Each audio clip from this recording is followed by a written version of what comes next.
Cumprimentamos a todos com a paz de nosso Senhor e Salvador Jesus Cristo. Estamos iniciando mais um EBD da TV. Eu sou o pastor Henrique, moro atualmente em Cajamar, São Paulo. Se você desejar nos convidar para estarmos aí, entre em contato conosco. Estaremos aí com todo prazer ministrando a palavra do Senhor. Se você deseja receber os slides que nós colocamos aqui e mais estudos escritos a respeito da lição, tudo gratuito, entre em contato conosco por esse WhatsApp. DDD 99, telefone 991520454. Diga seu nome, diga a cidade onde você mora e diga Revista Betel. E toda semana você recebe esse material gratuitamente. É tudo grátis, só te pedimos um favor. Dê aí um like, se inscreve em nosso canal. Isso vai nos ajudar a divulgar esse trabalho para outros. Passe também o link desse vídeo aí nos seus grupos, né? Para os seus amigos, seus parentes, para as pessoas que não são crentes, porque aqui nós, além de dar um ensino, nós também fazemos apelo no final e oramos também por doentes e enfermos no final. Nós estamos estudando as revistas da editora Betel Adultos com o tema Os Discípulos de Jesus Cristo, crescendo em maturidade espiritual e vivendo a missão até a eternidade com Jesus Cristo. O autor da revista, o comentarista da editora Betel, é o pastor Eliel Alecar. Já estudamos na lição 1, os discípulos de Cristo são novas criaturas, na lição 2, princípios bíblicos para a vida dos discípulos de Cristo, na lição 3, os compromissos dos discípulos de Cristo, na lição 4, os discípulos de Cristo e a tentação, na lição 5, a importância do jejum na vida dos discípulos de Cristo, na lição 6, oração, uma disciplina indispensável aos discípulos de Cristo. Na lição 7, vencendo as estratégias e propostas do inimigo.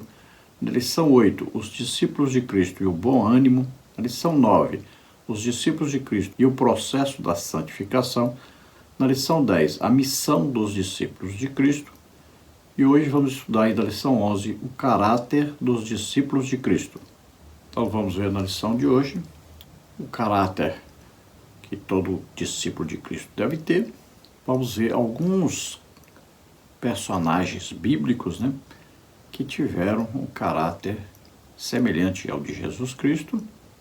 E vamos ver aí a formação do caráter de Cristo, como é que acontece. Então, nesta lição, vamos ver os seguintes tópicos e seguintes subtópicos. No tópico 1, o caráter do discípulo de Cristo. Subtópico 1, a história de Raabe. Subtópico 2, Jacó teve o caráter transformado. Subtópico 3, o caráter inquestionável de Ruth. Tópico 2, um caráter semelhante ao de Cristo. Subtópico 1, a mudança de caráter de Zaqueu. Subtópico 2, a samaritana encontrou o Cristo. Subtópico 3, de Saulo de Tarso a apóstolo Paulo. Tópico 3, a formação do caráter cristão. Subtópico 1, Deus muda o nosso caráter.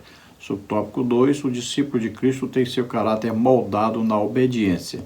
Subtópico 3, em Cristo temos um novo modo de pensar. Vamos procurar passar então por todos esses tópicos e subtópicos, estudando mais essa preciosa lição.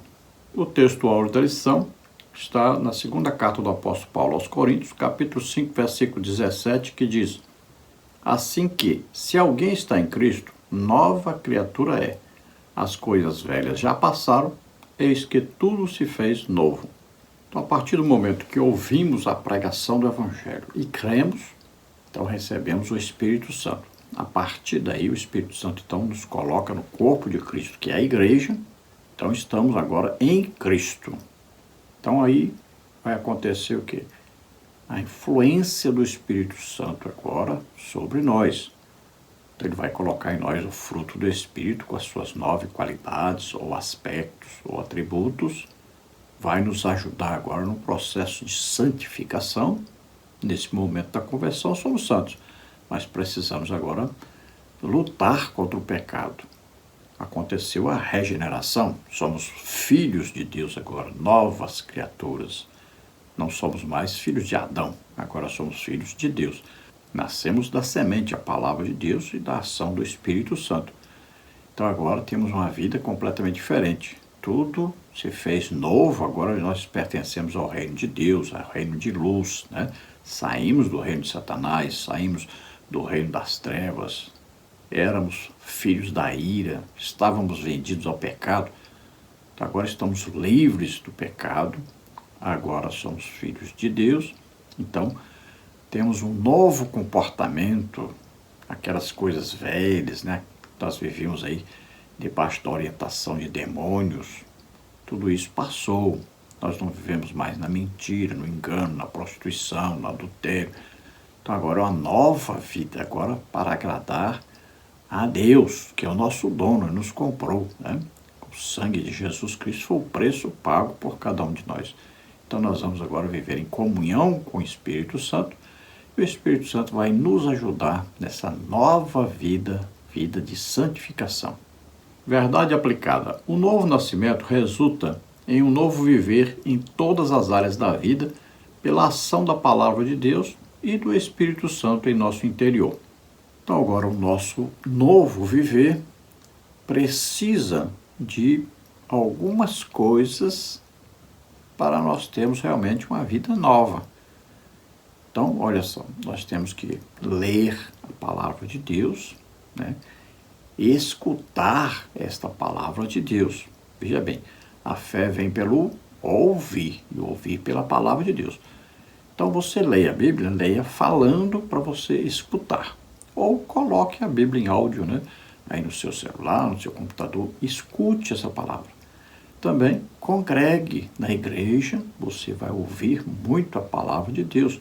A palavra de Deus está nos hinos cantados, está no ensino, está na pregação. Então você ouve esta palavra e essa palavra vai te limpando. Então, além da ação do Espírito Santo, que vai nos ajudando nessa santificação, a palavra de Deus vai nos limpando, porque nós vamos ouvindo e ela vai penetrando em nós, ela vai nos mostrando que está errado e nós vamos corrigindo com a ajuda do Espírito Santo. Então, nessa nova vida, é importantíssimo ouvir a palavra de Deus, orar, jejuar e evangelizar. Qualquer pessoa que fizer isso estará, então, com a vida do jeito que Deus quer. Você vai progredir cada dia mais em comunhão com Deus. Textos de referência. Carta do apóstolo Paulo aos Efésios, capítulo 4, versículos de 17 a 22. E digo isto e testifico no Senhor, para que não andeis mais como andam também os outros gentios, na vaidade do seu sentido, entenebrecidos no entendimento, separados da vida de Deus pela ignorância que há neles, pela dureza do seu coração, os quais, havendo perdido todo sentimento, se entregaram à dissolução para, com avidez, cometerem toda a impureza. Mas vós não aprendestes assim com Cristo, se é que o tendes ouvido e nele fostes ensinados, como está a verdade em Jesus. Que, quanto ao trato passado, os despojeis do velho homem, que se corrompe pelas concupiscências do engano. Então aqui, o apóstolo Paulo, inspirado pelo Espírito Santo, escreve aos Efésios, né, a igreja que estava na cidade de Éfeso, advertindo-os então para que tenham um novo viver, tenham novas atitudes. Então ele mostra que os gentios, então ele chama de gentios aí os povos que não se converteram ainda. E ele diz então que pela dureza do coração deles, eles continuam a vida sem conhecerem a Deus, sem se interessarem em agradar a Deus. E veja bem a importância dessa carta do apóstolo Paulo aos Efésios, porque a cidade de Éfeso estava onde hoje é a Turquia. Lá o apóstolo João vai receber de Jesus, lá no livro do Apocalipse está registrado isso, ali cartas para 7 igrejas que estavam naquela região, e Éfeso está no meio. Aí você pergunta, onde estão essas igrejas que o apóstolo Paulo abriu na Turquia, que antes ali se chamava Ásia, né? Chamada aí Ásia Menor. Então você pergunta, Onde estão essas igrejas? Paulo abriu, Timóteo esteve dirigindo, né? Até o apóstolo João chegou a dirigir. E onde estão essas igrejas hoje? Estão todas fechadas, não existem mais. Veja, a advertência deveria ter sido ouvida. Tanto Paulo, movido pelo Espírito Santo, escreveu a eles advertindo, quanto também o apóstolo João recebeu a mensagem de Jesus Cristo para enviar a eles. Veja bem, o perigo que existe, né? Uma igreja que era exemplo, foi fundada por pessoas tementes realmente a Deus, de exemplo de seguidores de Jesus Cristo, mas não ouviram a repreensão e as igrejas foram fechadas. Então Paulo diz que eles perderam o sentimento, se entregaram aos prazeres mundanos, cometeram toda sorte de impureza.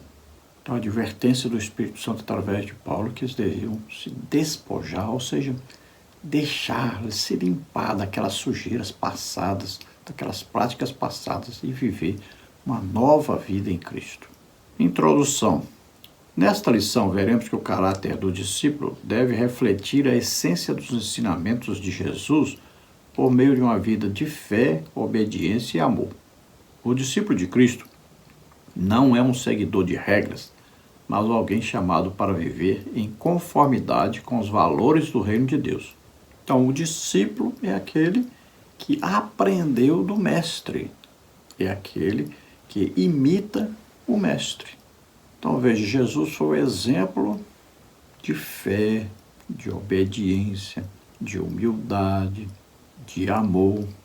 Então, com a comunhão que nós temos com o Espírito Santo, que sempre está nos conduzindo a Jesus, nós vamos olhando sempre para Jesus, autor e consumador da nossa fé, e nós vamos imitando Jesus em tudo. Veja que Paulo diz, sede meus imitadores. Olha só, por que meus imitadores? Ele diz, porque eu sou imitador de Jesus Cristo. E nós vamos ver na vida de Paulo exatamente isso. Imitou Jesus, pregando o Evangelho, ensinando a palavra de Deus, curando a todos, como Jesus fazia. E também, olha aí, dos sofrimentos, nas prisões, nos jejuns, nas perseguições, nas aflições, nas tribulações, nos sofrimentos diversos pelos quais Paulo passou, imitando Jesus em tudo. E, evidentemente, também no caráter, na moral. Tópico 1. O caráter do discípulo de Cristo. O caráter transformado do discípulo de Cristo é fruto de um processo contínuo de renovação espiritual pela ação do Espírito Santo e da Palavra de Deus. Ao entregar nossa vida a Jesus, experimentamos uma mudança profunda que transcende nosso comportamento externo e alcança as motivações do nosso coração. Abandonamos o egoísmo, o orgulho e os desejos mundanos para cultivar virtudes como amor sacrificial, paciência e perdão. Essa transformação se manifesta em atitudes que refletem a semelhança com Cristo, impactando nossos relacionamentos e escolhas diárias. Então veja que é um processo contínuo, é um processo também progressivo. Nós vamos crescendo, né? Crescendo aí na graça de Deus, no conhecimento de Deus. Nós vamos crescendo na intimidade com Jesus Cristo, na obra, sempre agradecidos, né, pela obra salvífica que Ele realizou por nós, sempre na certeza de salvação através desse sacrifício, e sempre nós estamos buscando maior conhecimento, estamos lendo a palavra de Deus, estamos aí na igreja, né, congregando, ouvindo a palavra de Deus, estamos estudando, procurando sempre aprender mais, e enquanto isso estamos sempre orando. Então existe uma ação da palavra de Deus, do Espírito Santo, que vai nos ajudando nessa tarefa de mudança, de transformação, que vai cada dia mais nos melhorando em tudo. A mudança é interna e vai aparecer externamente. Então vamos abandonando, né, o orgulho, a vaidade, a inimizade, falta de perdão, desejos mundanos, aquele desejo de enriquecimento a qualquer custo. Deixamos todos os vícios e vamos conhecendo o amor de Deus, que vai sendo derramado pelo Espírito Santo em nossos corações. Nós vamos aprendendo que esse amor é sacrificial, esse amor é desinteressado. Vamos aprendendo a amar, sobretudo a Deus e ao nosso próximo como a nós mesmos. Então, nossas escolhas, né, no nosso dia a dia vão sendo escolhas feitas de acordo com a palavra de Deus. Tópico 1, subtópico 1, a história de Raabe. Raabe é um exemplo claro de que Deus transforma o caráter do ser humano. Hebreus 11:31. Ela era uma prostituta de Jericó. Josué 2:1. Porém, ao ouvir sobre os feitos do Deus de Israel, Raabe creu e experimentou uma profunda transformação. Josué 2:9-14. Sua história evidencia que o passado não determina o futuro de quem entrega sua vida a Deus. Raabe acabou se tornando esposa de Salmão, com quem gerou Boaz, entrando para a genealogia do rei Davi e, consequentemente, de Jesus. Mateus 1:5. Então vemos aí uma prostituta, né, que morava na cidade de Jericó, e nós vemos aí que os espias que Josué enviou para espiar a terra foram para a casa dessa prostituta Raabe, que ficava em cima das muralhas de Jericó. Raabe já tinha ouvido falar dos feitos de Deus, de abrir o Mar Vermelho, né, de abrir o Rio Jordão, tirar a água da rocha, alimentar todo aquele povo, aquela multidão, com codornizes, né? Então, ela ouviu falar sobre essas coisas. Aquilo chegou a todos os povos que existiam na época.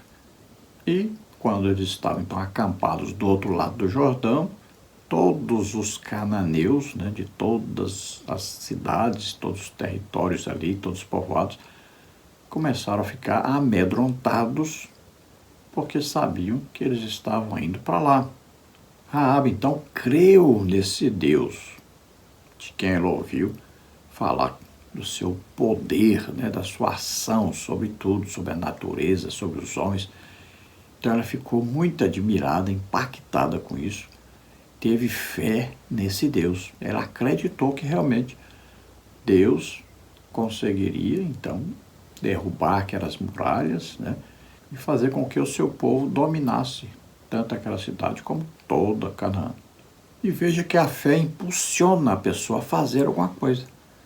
Quando então os soldados do rei de Jericó foram até a casa de Raabe procurando os espias, ela os escondeu. Veja bem, ela não disse onde é que eles estavam, porque temia ao Deus ao qual eles serviam. Então ela os escondeu, fez um trato com eles. Olha, eles disseram, coloca um fio escarlate na sua janela, né, um fio vermelho, para identificar onde é sua casa. E quando nós viemos atacar a cidade, nós vamos livrar você e os seus parentes que estiverem com você na sua casa. E foi o que aconteceu. Mas veja bem, Deus derrubou todas as muralhas de Jericó. Mas um pedaço da muralha não caiu. Todos ficaram admirados. Mas a muralha caiu toda. Por que aquele pedaço da muralha não caiu? Ah, não caiu porque tem uma casa em cima. Nessa casa mora a prostituta Raabe. Tem um fio vermelho na janela dessa casa. Glória a Deus, aleluia. Veja só. Então, Raabe é livre da morte com a sua família e ela começa a morar no meio daquele povo. Imagine uma prostituta, imagine o que eles falaram, imagine a perseguição que ela sofreu. Mas havia um homem ali que se apaixonou por Raabe, não considerou o seu passado, né? Raabe estava realmente transformada, estava mudada pela sua fé em Deus. Então Salmão se agradou de Raabe, se casou com ela. Desse casamento nasceu Boaz, né? Veja lá, aquele Boaz que se casou com Ruth, a Moabita. Dessa família aí é que veio nascer o rei Davi. Então, devido à transformação da vida de Raabe, devido ao seu testemunho de fé, ela está registrada no livro de Hebreus, naquele capítulo, né, que nós chamamos o capítulo aí dos heróis da fé, que é o capítulo 11. Então, a fé vem pelo ouvir e o ouvir pela palavra de Deus. Foi o que aconteceu com Raabe. Então, o que move o reino espiritual é a fé. Tópico 1, subtópico 2. Jacó teve o caráter transformado. Jacó nasceu agarrado ao calcanhar de seu irmão primogênito e recebeu um nome que tinha relação com tal fato. Esteja nos calcanhares, ou agarrador de calcanhares. Gênesis 25, 26. Ele comprou a primogenitura de Esaú, seu irmão. Gênesis 25, 31 a 34. E enganou seu pai. Gênesis 19 a 29. A mentira fez com que ele tivesse que fugir da fúria de Esaú, indo para longe de casa. Gênesis 27, 41 a 46. Jacó, porém, teve um encontro com Deus e teve seu caráter transformado. Gênesis 32, 28. Inclusive, recebendo um novo nome, Israel. De origem hebraica, Israel significa aquele que prevalece com Deus, ou que Deus prevaleça. A experiência daquele encontro transformou não apenas o caráter, mas também a vida de Jacó. Então vemos aí uma transformação na vida de Jacó. Jacó foi considerado, então, mentiroso, enganador, né? Na verdade, o seu nome, né, tinha uma dupla interpretação. Poderia ser interpretado assim, mas também poderia ser interpretado, né, de acordo com os originais, como aquele que nasce agarrado ao calcanhar, o que não tem nada a ver com enganador, né? Mas, como ele enganou seu pai, veja bem, ele tinha direito à primogenitura? Sim, ele comprou de Esaú. Esaú desprezou a primogenitura e está registrado na Bíblia. Então ele fez certo, ele tinha desejo pelas coisas de Deus, então ele comprou. Era legítimo. Agora, o problema é que ele enganou o seu pai, mentiu para o seu pai. Ele poderia ter chegado para o pai e contado a verdade, mas ele aceitou o plano de sua mãe de enganar o seu pai. Então ele mentiu e enganou seu pai, que é uma coisa seríssima, porque a autoridade do pai não pode ser quebrada. O respeito ao pai não pode ser quebrado. A mentira sempre é errado. Deus considera que o filho que engana, mente ao seu pai, trata mal ao seu pai, está tratando mal, está enganando e mentindo ao próprio Deus, que é o nosso pai. E veja que também Jacó enganou o seu sogro, Labão. Pegou a família e saiu escondido, sem falar com Labão que ia fazer isto. Então, essas duas coisas aí marcaram a vida de Jacó como mentiroso, como enganador. Para Esaú, também ele era um enganador, um mentiroso.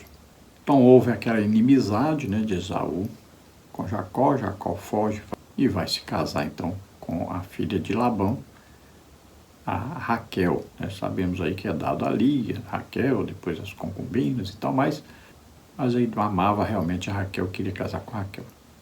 Veja que no caminho, fugindo do seu irmão Esaú, ele tem um encontro com Deus, que já muda bastante a sua vida, mas ele não estava totalmente mudado, porque depois ele vai enganar o seu sogro. Mas depois de enganar o seu sogro, ele tem um caminho de volta. Ele quer ter um encontro com o seu irmão, né? Perdoa o seu irmão, ele quer ser perdoado também pelo seu irmão, e ele tem um caminho de volta. E nesse caminho de volta ele tem um encontro, então, né, que nós acreditamos que é um encontro com o próprio Jesus Cristo, uma teofania, ou seja, uma manifestação de Jesus no Antigo Testamento. Ali o seu nome é mudado para Israel, né? Príncipe de Deus, aquele que luta né? E vence as lutas com Deus o ajudando. Então acontece uma radical mudança a partir daí na vida de Jacó, que agora então é chamado Israel. Mas ele não deixa de pagar caro, né, por ter sido um enganador, um mentiroso. Seus próprios filhos depois vão enganá-lo, vão mentir para ele. Tópico 1, subtópico 3. O caráter inquestionável de Ruth. A despeito de sua origem pagã, a vida da jovem moabita Ruth foi marcada não apenas pelas adversidades que enfrentou, mas especialmente por aceitar o Deus de Israel quando disse a Noemi: não me instes para que eu te deixe e me afaste de ti, porque aonde quer que tu fores, irei eu, e onde quer que pousares à noite, ali pousarei eu. O teu povo é o meu povo, o teu Deus é o meu Deus. Ruth 1,16. A escolha acertada de Ruth fez com que ela recebesse a honra de fazer parte da genealogia de Jesus. Mateus 1,5. Então veja bem, Ruth pertencia a uma família idólatra. Tanto é que sua sogra, Noemi, disse isso no caminho, né? Volta aí para os seus deuses, volta para os seus parentes, volta para a sua terra, né? Então, tanto Ruth quanto Ofra tinham a idolatria como religião. Mas Ruth toma uma decisão. Ela ouviu a sua sogra falar de um Deus todo-poderoso, um Deus cheio de amor e de misericórdia, e um Deus que vencia todas as lutas, né? Um Deus muito poderoso. Então, ela resolveu seguir sua sogra, mesmo arriscando viver uma vida difícil, uma vida na pobreza, não sabendo para onde ia, correndo um grande risco de sua própria vida ser ceifada durante a viagem, né? Pelo caminho haviam animais ferozes, mas ela tem um amor profundo pela sua sogra e vê ali uma mulher idosa que vai fazer uma longa viagem só por um caminho perigosíssimo. E lá vê então que sua sogra tem fé nesse Deus. Então ela também segue essa fé, ela crê que esse Deus vai poder ajudar sua sogra e automaticamente vai ajudá-la também. Então, por essa fé, por esse amor para sua sogra, ela é um exemplo, então, de transformação de vida. Ela deixa seus deuses. Ela diz agora, seu Deus, minha sogra, é o meu Deus a partir de hoje. Então, veja uma mulher que estava viúva, seguindo outra mulher que estava viúva, mas que acreditou que o Deus Todo-Poderoso poderia cuidar delas. Veja bem, tudo era contrário. Como é que essa mulher serve a esse Deus e esse Deus deixa morrer o marido dela e os 2 filhos dela? Mas nós podemos crer que ela pensou o seguinte: se eles não tivessem deixado a terra que Deus lhes deu, não teria acontecido nada disso. Então podemos deduzir isso. Ela chegou a esta conclusão. Então Deus honrou a fé de Ruth. Ela foi bem cuidada onde foi, né? Ali tinha o Boaz, que era filho exatamente de Raabe com Salmão, filho de uma prostituta com um israelita. Então, Boaz, já tendo essa descendência, ele não viu nenhum problema em amar Ruth, que era uma moabita, né? Que não era um povo de Deus. Pelo contrário, era um povo amaldiçoado por Deus. Então, ele a amou, se casou com ela. Desse casamento, então, é que veio nascer, da descendência dessa união, né, o rei Davi. Do casamento, então, de Ruth com Boaz, nasceu Obed. De Obed nasceu Jessé, que é o pai do rei Davi. Então, o nome de Ruth está registrado na genealogia de Jesus, assim como o nome de Raabe, mostrando aí uma transformação que existe quando alguém tem fé em Deus. Tópico 2. Um caráter semelhante ao de Cristo. Seguir a Cristo nos leva a desejar ser como Ele, Efésios 5, 1 e 2, cujo caráter é puro e manso, repleto de amor por seus discípulos e pelo povo, Jesus é o exemplo a ser imitado. João 13,15. Então veja, o cristianismo é uma amizade, é uma intimidade, é um conhecimento de Jesus Cristo vivo, presente todo o tempo. Então, nós temos que olhar sempre para Jesus, temos que estar sempre em íntima comunhão com Jesus. Isso vai nos fazer, então, desejar sermos como Jesus, imitarmos Jesus. E Jesus disse: aprendei de mim, que sou manso e humilde de coração. Jesus demonstra um amor imenso, pelos seus discípulos, pelos seus apóstolos, por todo o povo. Veja que ele se sente constrangido toda vez que vê alguém doente, enfermo, um aleijado, alguém sofrendo, alguém endemoniado. Sempre Jesus está auxiliando. Até quando ele via qualquer pessoa morta, ele ressuscitava. Sempre queria desmanchar o que o diabo fazia, sempre queria consertar, arrumar, sempre queria restaurar as pessoas, ajudá-las, livrá-las de todo o sofrimento. Por quê? Porque amava muito. Tópico 2, subtópico 1. A mudança de caráter de Zaqueu. Independentemente do modo como acontece, o encontro com Cristo é transformador. Segundo a carta do apóstolo Paulo aos Coríntios, capítulo 5, versículo 17. Pois passamos a viver em união de fé com Ele. Zaqueu estava em cima de uma árvore quando foi visto por Jesus. Ele desceu apressado após Jesus dizer que ficaria hospedado em sua casa. Lucas 19, 5 e 6.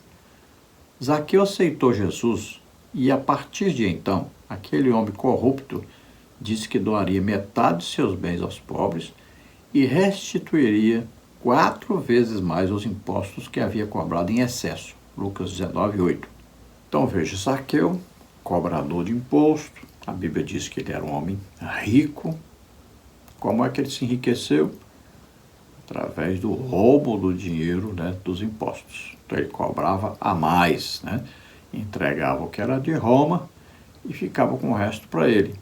Mas, veja bem, com Jesus passando por toda parte, fazendo grandes milagres, pregando a palavra de Deus, ensinando a palavra de Deus, então ele foi ouvindo falar de Jesus, sentiu muito desejo de conhecer Jesus. Mesmo sendo rico, olha só o que ele faz. Ele soube que Jesus ia passar por um caminho e ele vai e sobe uma árvore para ver Jesus passar. Ele queria ver Jesus. Veja bem, Jesus não poderia ser identificado no meio da multidão. Ele era judeu como os outros, se parecia com os outros e andava sempre com uma multidão apertando ele por todas as partes. O que aconteceu? Não foi Zaqueu que viu Jesus. Jesus é que viu Zaqueu. Jesus para onde Zaqueu está. Olha para cima e diz: desce daí, que eu vou hoje estar na sua casa. Veja só. Jesus viu que Zaqueu tinha grande interesse por ele, em conhecê-lo. Então Jesus vai até a casa de Zaqueu. E ali, Zaqueu fica impressionado com Jesus. Ele ouvindo Jesus ensinar, pregar, sabendo dos milagres que Jesus fazia. Ele ficou muito admirado e o amor nasceu no seu coração. A fé aumentou, desabrochou. Ele creu em Jesus como o Salvador. E a partir daquele momento sua vida muda completamente.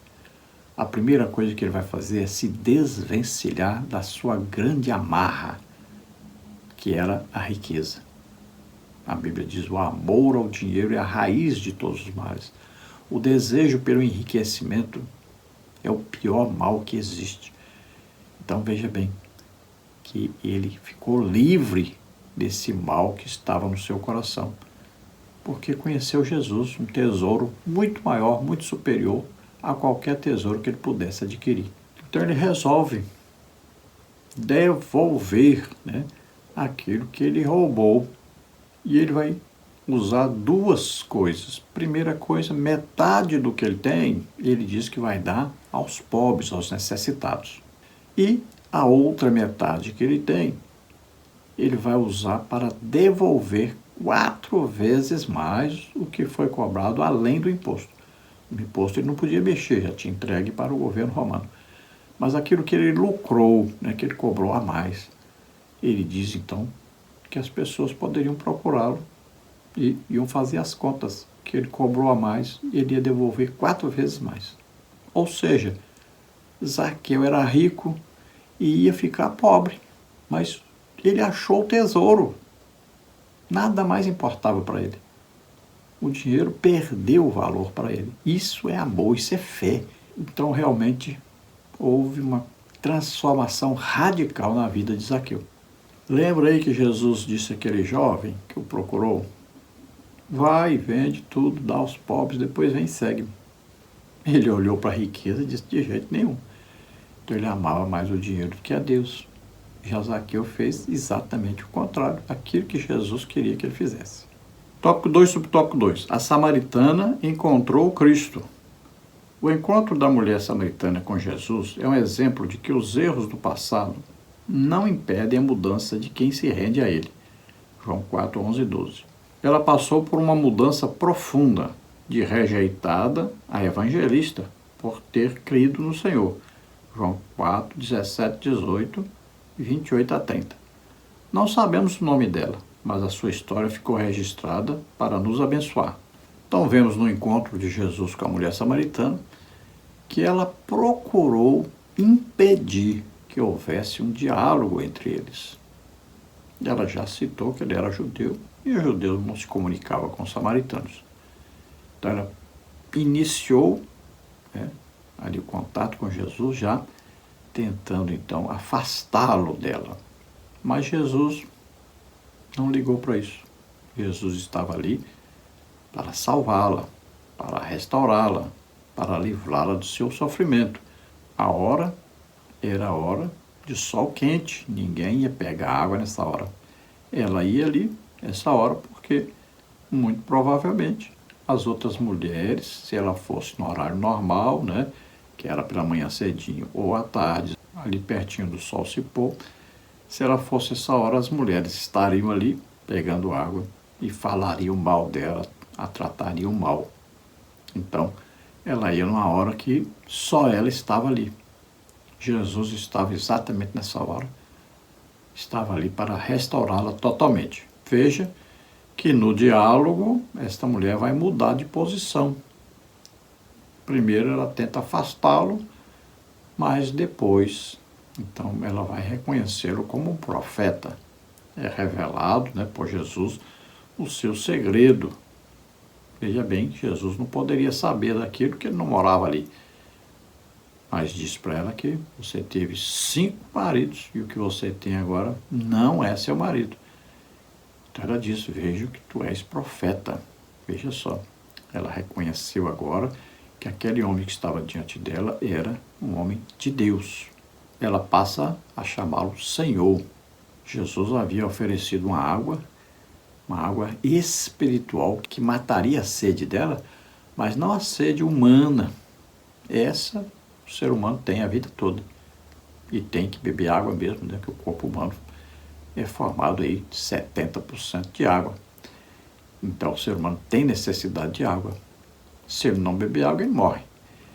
Então, Jesus está falando de uma água superior, uma água espiritual, que quem beber dessa água, então não vai ter a morte, né? Morte aqui espiritual, afastamento de Deus. Mas ter vida, vida eterna, vida em abundância, vida com Deus, vida eterna com Deus.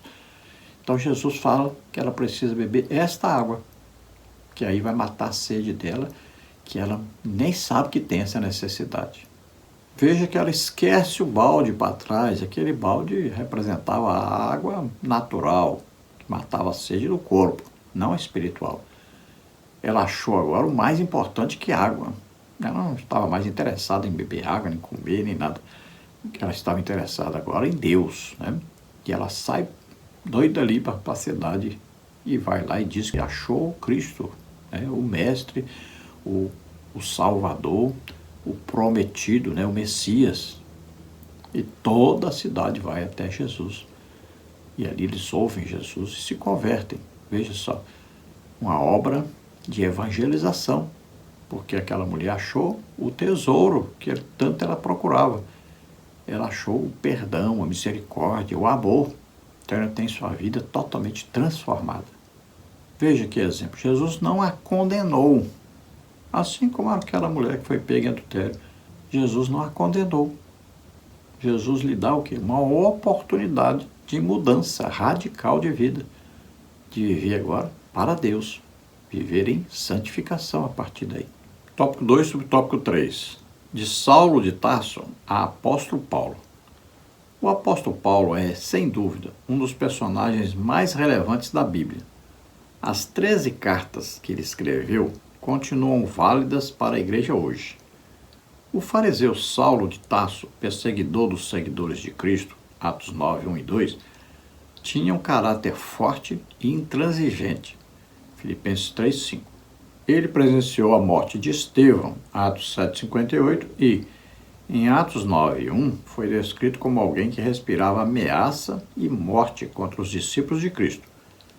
Até que, no caminho para Damasco, Jesus surgiu diante dele com um resplendor de luz do céu. Atos 9, 3. A partir daquele dia, surge um homem que foi muito importante para a disseminação do Evangelho.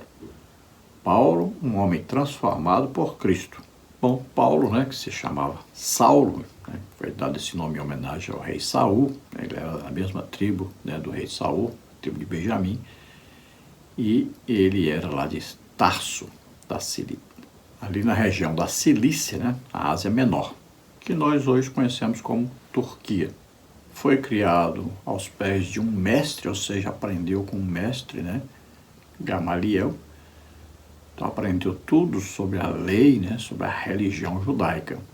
Devido à sua religiosidade, ele perseguiu a igreja no início, porque achava que estava fazendo isso para Deus.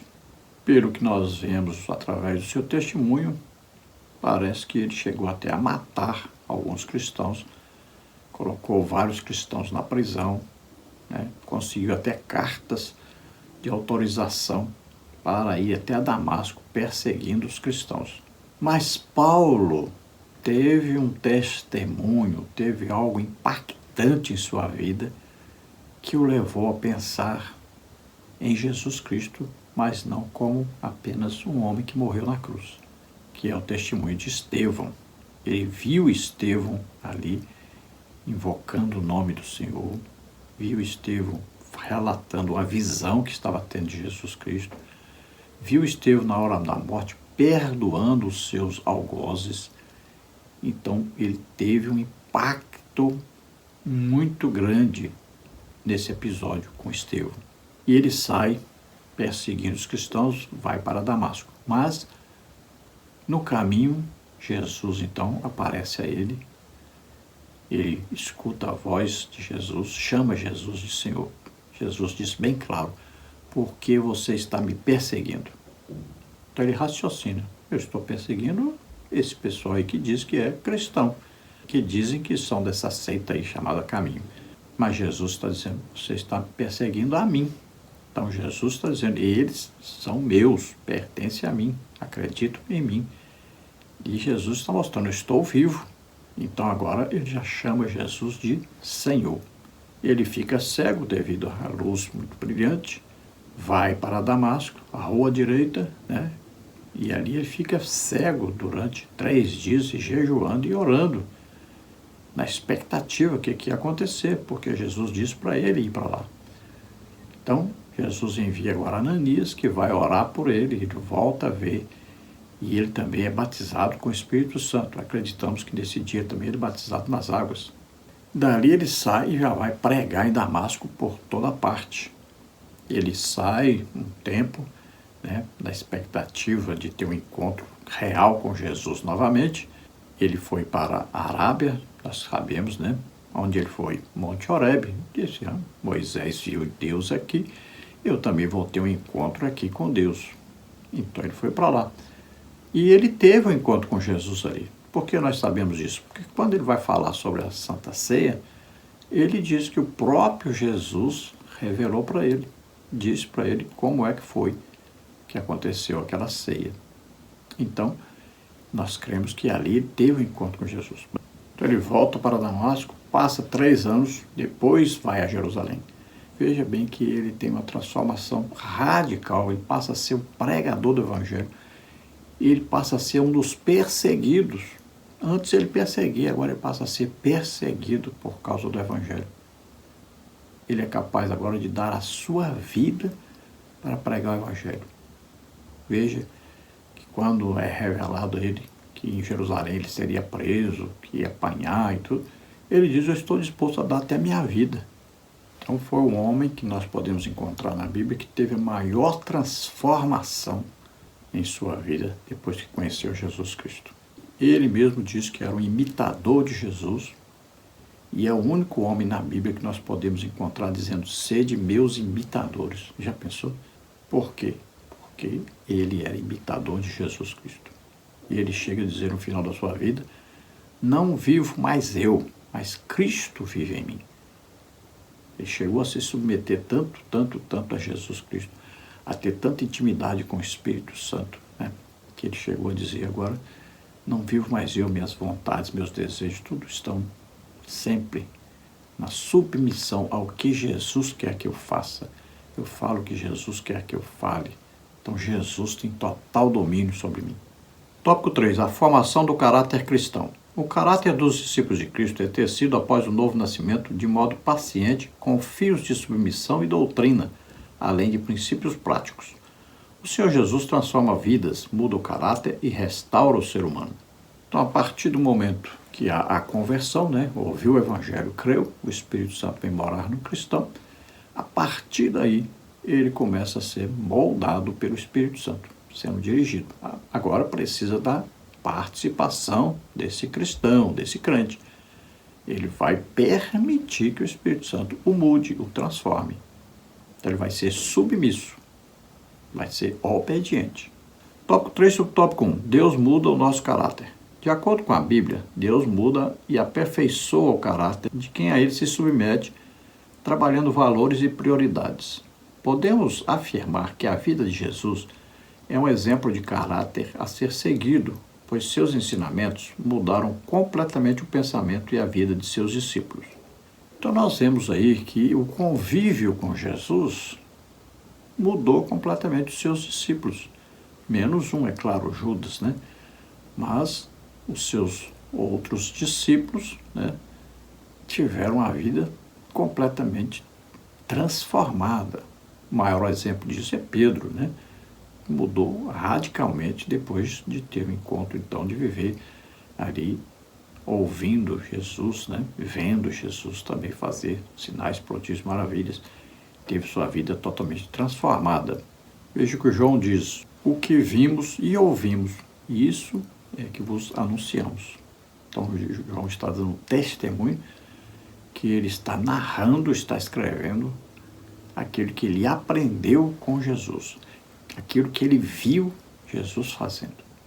Veja que Pedro, antes chamado Simão, passa a ser agora chamado uma rocha, uma pedra. Antes um homem impulsivo, agora é dirigido, orientado pelo Espírito Santo. Antes um homem orgulhoso, agora um homem humilde. Antes medroso, chegou a trair Jesus por causa do seu medo. Agora se torna um homem muito corajoso. Antes um homem inconstante, sem fé em Deus, passa a ser o homem de maior fé em Deus que nós conhecemos no Novo Testamento. Um homem que amadureceu muito espiritualmente. Tudo isso depois, então, de conhecer Jesus. Tópico 3, subtópico 2. O discípulo de Cristo tem seu caráter moldado na obediência. Muitos acham que é impossível mudar o caráter de alguém, mas Deus transforma o caráter de quem se volta para ele. João 14,15. Esse novo caráter é marcado pela obediência, o que revela a transformação sofrida diante de Deus e dos homens. Provérbios 4,11. Um caráter obediente é mais precioso do que bens materiais, conhecimento ou conquistas, por mais que essas coisas sejam importantes. Não há dúvida de que o ensinamento dos pais é essencial para a formação do caráter, mas somente Deus pode nos fazer participantes da natureza divina. Então veja que o aprendizado, a transformação estão condicionados à obediência. Jesus diz que aquele que diz que o ama, prova isso o quê? Obedecendo aos seus mandamentos, obedecendo aquilo que ele mandou fazer. Uma das ordens mais importantes que nós vemos na Bíblia, Jesus mandando que a gente faça é o quê? Ganhar almas, né? Ide por todo mundo. Está aí na grande comissão. Ordem de Jesus, são várias ordens, estão presentes aí no Evangelho de Mateus, de Marcos, de Lucas e de João. E também vemos em Atos dos Apóstolos. É um mandamento, uma ordem para nós irmos evangelizar, ganhar almas, pregar o Evangelho, ensinar o Evangelho, curar a todos. É ordem de Jesus e nós devemos obedecer. Quanto mais nós obedecemos a Jesus, mais intimidade nós temos com Ele, mais transformação existe em nossa vida.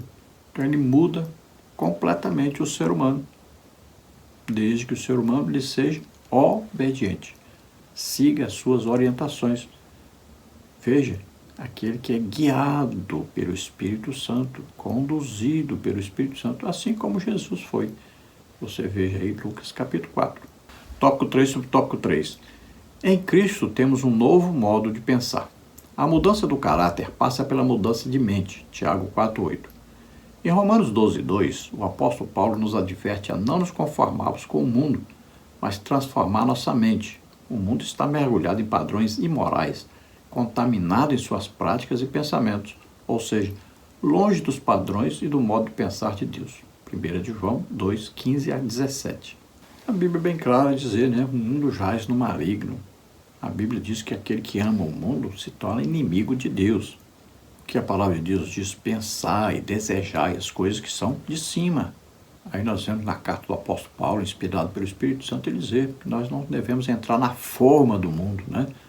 Não se conforme com o mundo, com a maneira de viver do mundo, com a maneira de pensar do mundo, com a maneira de agir do mundo. Nós vivemos na contramão do mundo. Nós vivemos no reino de Deus.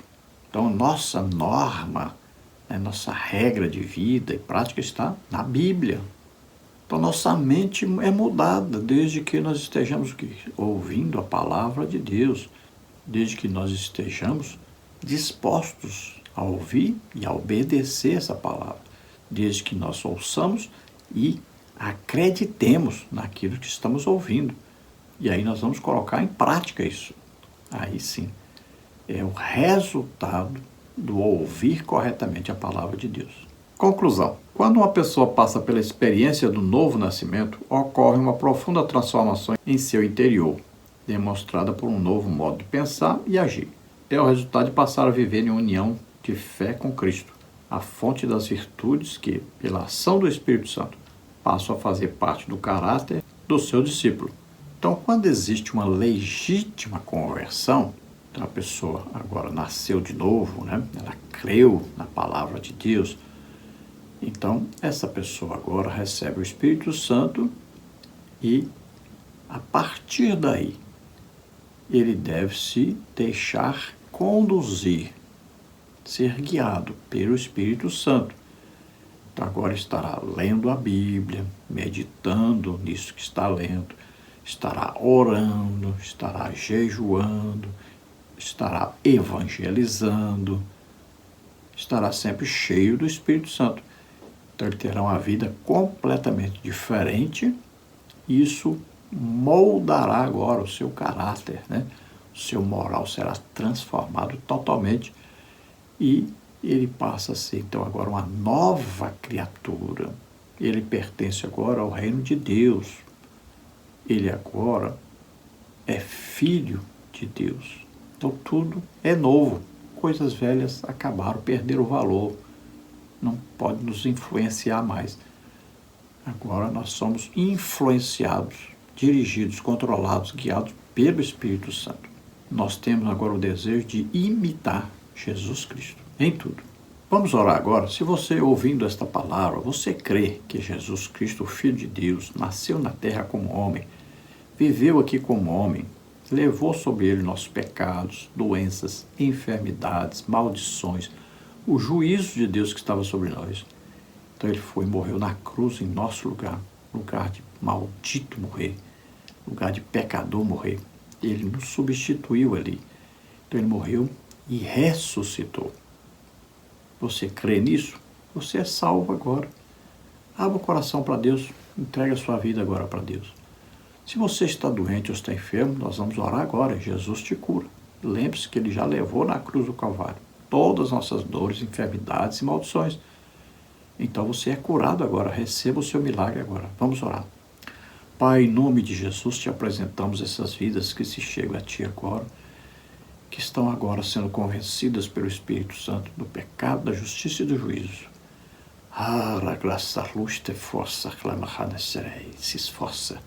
Se esforça para se encontrar com a luz, com o reino de Deus. Se esforça agora por conhecer Jesus Cristo como único Salvador e Senhor.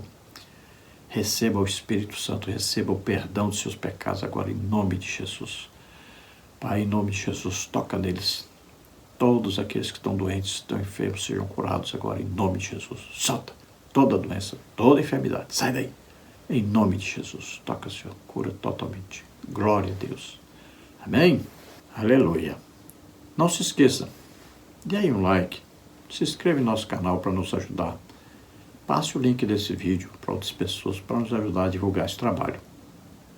Mas faça isso agora. Não deixe para depois não, tá bom? Se você deseja receber os slides que nós colocamos aqui, mais estudos escritos a respeito da lição, tudo gratuito.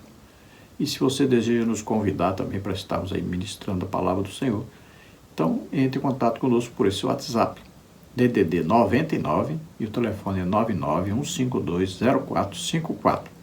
Diga lá o seu nome, a cidade onde você mora, coloca lá a revista Betel, para me identificar você num grupo, para enviar toda semana esse material para você.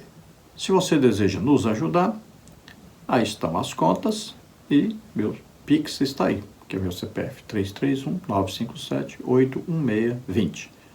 Deus abençoe a todos, esperamos ter ajudado os irmãos, a paz do Senhor.